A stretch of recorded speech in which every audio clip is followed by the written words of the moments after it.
Hi dreamers! So I just wanted to hop on and make one more video about the upcoming Dream Circle. And if you don't know about it yet, just go up to my website, kiziavita.com. There's all the info. It's starting June 6th. It's a closed container for 6 months. We meet once a month to just dive more deeply into our dreams and really come to a deeper relationship with them. And so I wanted to talk about the theme that I chose, and it's actually a throwback, maybe if you know me, from back in the day, like 2013. Healing Through Feeling was actually the first class that I ever taught in any kind of workshop capacity. And it's going to be organized in a similar way. So when I taught the Healing Through Feeling class, I went through all of the big emotions, and we really talked about how these feelings and basically the teachings that I had gotten through doing dream work with myself and the classes and everything that I had been working with up until that point, and learning about what feelings are, how we can come to understand them on their terms. So I think one of the most difficult things about feelings in general is that we have to, we're sort of so limited by our language. I like to say, or like we have a very impoverished language around feelings, right? And we don't have all of the vocabulary words that we need, and we have trouble expressing exactly how we feel because it's complicated. And it can be contradictory and layered, and it just doesn't fit well into the constructs of language. So one of the most powerful things that our dreams offer us, I think, is a way of feeling our feelings and coming into our feelings that is detached from communication or needing to explain, right? And instead, our dreams give us images, and they give us words sometimes, but not even often. And they give us feelings, and they give us settings, and they give us people. And there's always, or very, very often, our dreams have an emotionally charged quality, right? An emotional depth that allows us to connect the experience we're having in the dream to the encounters that we're seeing in the dream. So our setting, our place, all of those things, we have feelings about them. And so this idea of healing through feeling, I think, is interesting, because I think that something dreams have really opened up for me over the last 10 years of working with them is this idea, or just learning a lot about what healing is, and recognizing that there are some wounds, or there are some places that are hurting, or where we hurt. And there are some places where we have fear that are not necessarily going to heal the way that we think of healing in terms of cure, right? So often when we hear the word heal, we think of cure, like this issue, this problem, this wound that I have, I'm going to heal it and it's going to be better. It's going to go away.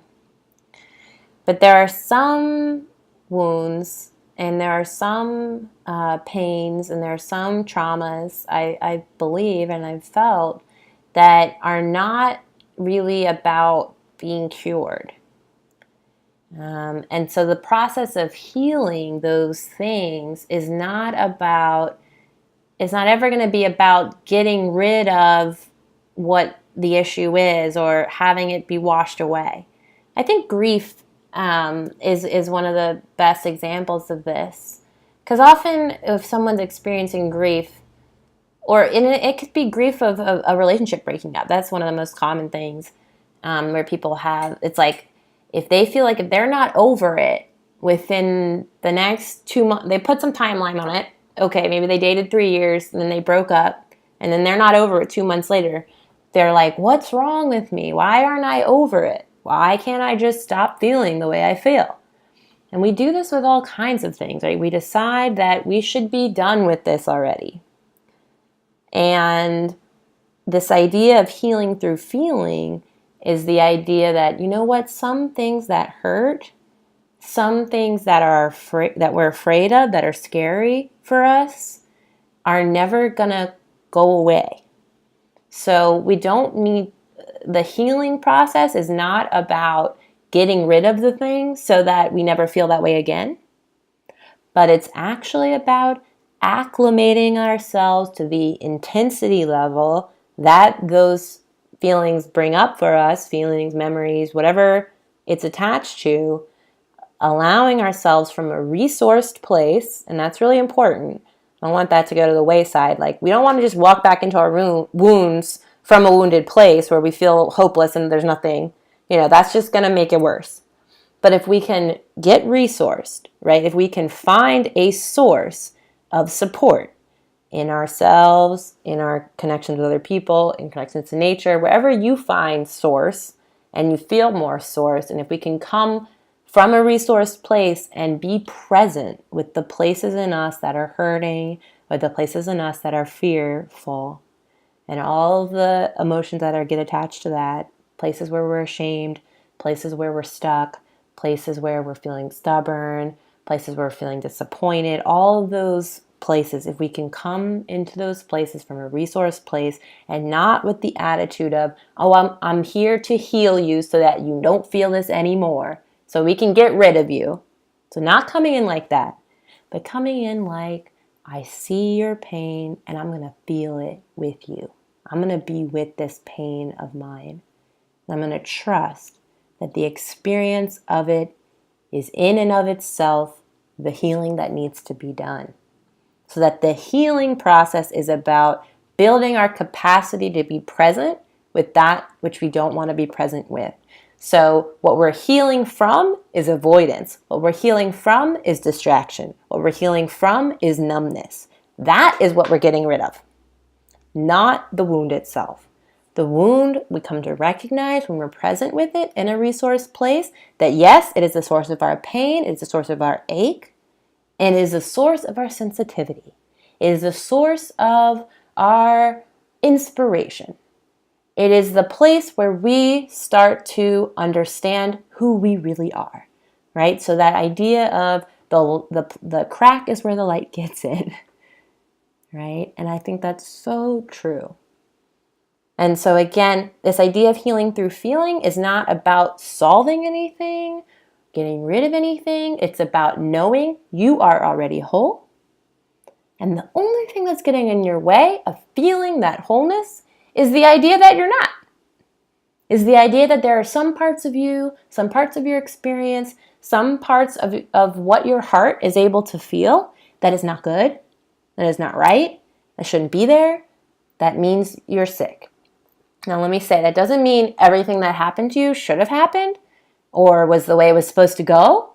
Your anger is all valid. Every piece of it is valid, but it's just understanding that when we can be present with that from a resourced place, that is when we can heal from the numbness and the distraction and the avoidance and the suppression and the denial. Right? There is so much denial going on about how we feel, how we really feel.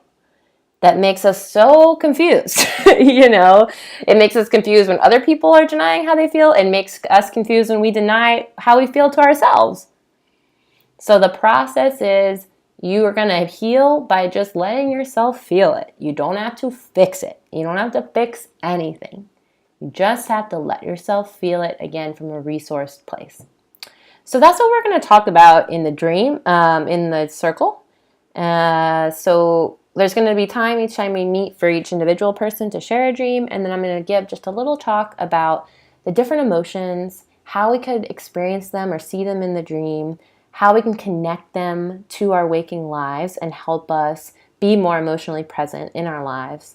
And really try to experience this process that I'm talking about, which again, I feel like the dreams really invite us on in a really beautiful way, because probably a lot of you have had the experience of a dream bringing you to more presence with a difficult feeling or emotional state. And it's really about trusting the dream and knowing that if the dream is bringing you into that emotion or into that state, it's for a good reason, that they want you to be present with it. And they want to, encourage you to, go as deeply as you can with that feeling, so that you can feel more whole and move forward in the way that you want to.